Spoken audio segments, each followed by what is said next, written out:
పండుమిర్చి rice తయారు చేయడానికి కావాల్సిన పదార్థాలు ఏంటో ఒకసారి చూద్దాం. క్యారెట్ పండుమిర్చి రైస్ తయారు చేయడానికి కావాల్సిన పదార్థాలు: బాస్మతి బియ్యం 1 కప్పు, ఉడికించిన క్యారెట్ ముక్కలు 1/2 కప్పు, పండుమిరపకాయలు 1/2 కప్పు, జీలకర్ర 1 టీ స్పూన్, తరిగిన పచ్చిమిరపకాయలు 2, కరివేపాకు 2 రెమ్మలు, అల్లం వెల్లుల్లి పేస్ట్ 1 టేబుల్ స్పూన్, ఉప్పు తగినంత, కొత్తిమీర కొద్దిగా, వేయించిన నువ్వులు 1 టేబుల్ స్పూన్, నూనె 2 టేబుల్ స్పూన్లు. ఓకే అండి, మరి కావాల్సిన పదార్థాలన్నీ చూసేశారు కదా. సో శిరీష గారు మొదలు పెట్టేద్దామా?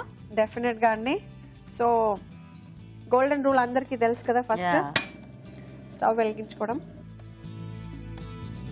సో కొంచెం పాన్ వేడెక్కిన తర్వాత ఓకే కొద్దిగా ఆయిల్ వేసుకుంటాము. కొంచెం ఆల్రెడీ పాన్ వేడిగానే ఉంది కాబట్టి ఓకే కొంచెం జీలకర్ర వేసుకుంటాము. ఓకే, దీనికి ఇంకా మిగతా పోపు ఏమీ అక్కర్లేదు, ఓన్లీ జీరా ఒకటి వేస్తే చాలు, బాగుంటుంది కదా. జీలకర్ర ఒకటి, తర్వాత ఇట్లా పచ్చిమిరకాయలు మనం పొడుగ్గా చీల్చుకోవాలి. ఓకే, కొంచెం స్పైసీగా ఉంటుంది. మనకి ఎక్కువ స్పైసీ కావాలంటే కొంచెం ఎక్కువ వేసుకుంటాం. ఆల్రెడీ ఎలాగో పండుమిర్చి కూడా ఉంది కాబట్టి కొంచెం 2 చూసి వేసుకుంటే బెటర్, బాగుంటుంది. తర్వాత కరివేపాకు అవి కొంచెం వేగిన తర్వాత అల్లం వెల్లుల్లి పేస్ట్ వేయాలి. ఓకే, ఇది జస్ట్ ఒక 1/2 టీ స్పూన్. కొంచెం ఎక్కువ మసాలా తినే వాళ్ళైతే ఎక్కువ వేసుకోవచ్చు. సో మీరు ఎలా తింటారు? Medium spicy? నేను మీడియం స్పైసీ. అండ్ పిల్లలు కూడా తినాలి కాబట్టి నేను కొంచెం తక్కువే వేస్తాను. సో ఇది బాగా ఇట్లా చిక్కుతుంది కదా. సో పండుమిరపకాయ కొంచెం వేగిన తర్వాత మనం పండుమిర్చి వేసేసుకుంటాం ఇందులో. సో ఇది పేస్ట్ లో ఏం కాకుండా జస్ట్ ఇలా పీసెస్ టైప్ లోనే అంతే. పండుమిర్చి మనం ఇలాగా కొంచెం పొడుగ్గా ఇలా కట్ చేసుకుంటే చూడడానికి బాగుంటుంది. సో శిరీష గారు, మాకు తెలిసి ఒక బాబు మీకు, తర్వాత ఇంకో బాబా. సో ఆడపిల్లలు లేరా? అయ్యయ్యో. యాక్చువల్లీ నాకు మా వారికి ఆడపిల్లలు అంటే చాలా ఇష్టం. సెకండ్ అట్లీస్ట్ మేము పాప పుడుతుంది అనుకున్నాం కానీ సెకండ్ కూడా బాబే మళ్ళీ. అవునా? Nice nice. సో ఇవి కొంచెం వేగాయి కదా. ఇవి వేగిన తర్వాత మనం ఇందులో క్యారెట్ ముక్కలు వేసి ఉడికించేసుకున్నవి. ఇవి ఆల్రెడీ క్యారెట్ ముక్కలు మనం ఇలా పొడుగ్గా తరుక్కుని ఒకసారి బాయిల్ చేసేసుకోవాలి. ఓకే. సో రైస్ ఐటమ్స్ ఎవరికి ఇష్టం మీ ఇంట్లో బాగా? రైస్ ఐటమ్స్ ఎక్కువ తినేది నేనే. మీరేనా? ఇవి కూడా కొంచెం వేగినాయి కదా. ఓకే, ఇప్పుడు ఇవి వేగిన తర్వాత మనం కొద్దిగా సాల్ట్ వేసుకుందాము. అంటే మనం రైస్ ని బట్టి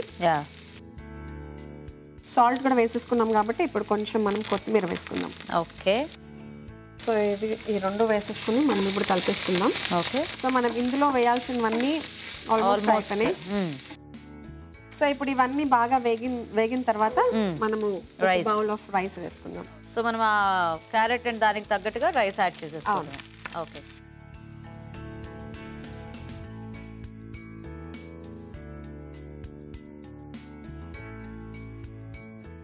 సో శిరీష గారు రెడీయా?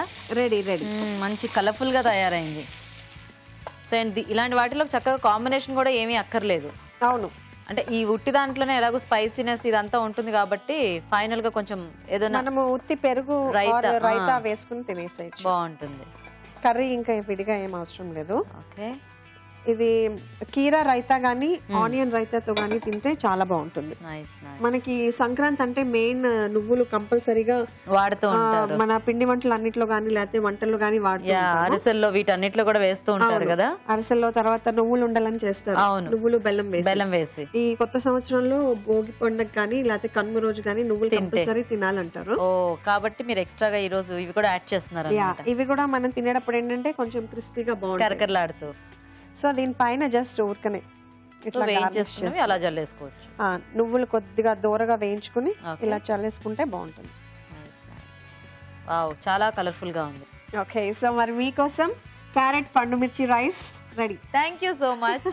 ఓకే అండి, చక్కగా వేడివేడిగా రైస్ రెడీ అయిపోయింది. మరి టేస్ట్ చూసే ముందు క్యారెట్ పండుమిర్చి రైస్ తయారీ విధానం ఇంకోసారి చూద్దాం. క్యారెట్ పండుమిర్చి రైస్ తయారు చేసే విధానం: ముందుగా బాస్మతి బియ్యం ఉడికించి అన్నం సిద్ధం చేసుకోవాలి. పాన్ లో నూనె వేసి జీలకర్ర, తరిగిన పచ్చిమిరపకాయలు, కరివేపాకు, అల్లం వెల్లుల్లి పేస్ట్ వేసి వేగనివ్వాలి. దీనిలో పండుమిర్చి ముక్కలు వేసి కాస్త వేగాక ఉడికించిన క్యారెట్ ముక్కలు, ఉప్పు, కొత్తిమీర, ముందుగా ఉడికించుకున్న బాస్మతి రైస్ వేసి బాగా కలిపి కాస్త మగ్గనివ్వాలి. ఆపై సర్వింగ్ బౌల్ లోకి తీసుకుని వేయించిన నువ్వులు వేసి సర్వ్ చేసుకుంటే క్యారెట్ పండుమిర్చి రైస్ రెడీ.